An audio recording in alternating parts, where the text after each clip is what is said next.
Mamlakatimizda jamoat xavfsizligini ta'minlash, aholi osoyishtaligini mustahkamlash, giyohvandlik vositalarining noqonuniy muomalasiga qarshi kurashish hamda huquqbuzarlik va jinoyatlarning oldini olishga qaratilgan keng ko'lamli profilaktik tadbirlar izchil amalga oshirilmoqda. Shu maqsadda respublika miqyosida o'tkazilayotgan xavfsiz va sog'lom yurt tezkor profilaktik tadbirlarning ikkinchi bosqichi doirasida ham huquqni muhofaza qiluvchi organlar tomonidan qator samarali ishlar olib borilmoqda.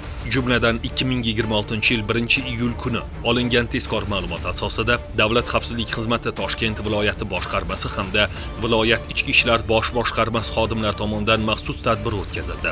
Tadbir davomida Yangiyo'l shahri Yangi hayot mahallasida yashovchi muqaddam giyohvandlik vositalari bilan bog'liq jinoyatlar uchun sudlangan 1973-yilda tug'ilgan fuqaroning yashash xonadoni belgilangan tartibda ko'zdan kechirildi. Natijada mazkur xonadon hovlisida joylashgan issiqxona ichida jami 22 tub marixuana o'simligi yetishtirilayotganligi aniqlandi. Holat yuzasidan tegishli hujjatlar rasmiylashtirilib, barcha o'simliklar yulib olindi va ashyoviy dalil sifatida olib qo'yildi. To'plangan hujjatlar asosida yuqorida qayd etilgan shaxsga nisbatan O'zbekiston Respublikasi Jinoyat kodeksining tegishli moddalari bilan jinoyat ishi qo'zg'atildi.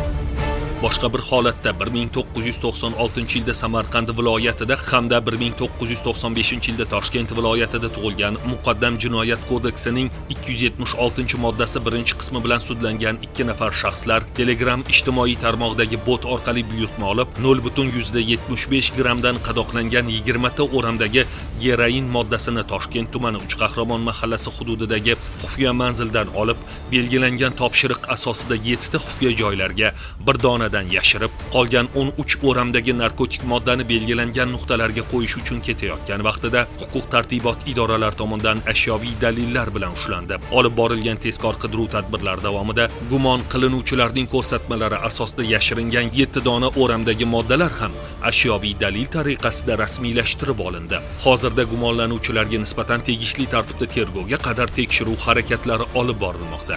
Shuni ta'kidlash lozimki, huquqni muhofaza qiluvchi organlar tomonidan giyohvandlik vositalarini yetishtirish, saqlash, tayyorlash va tarqatish bilan bog'liq har qanday noqonuniy harakatlarga nisbatan murosasiz kurash olib borilmoqda.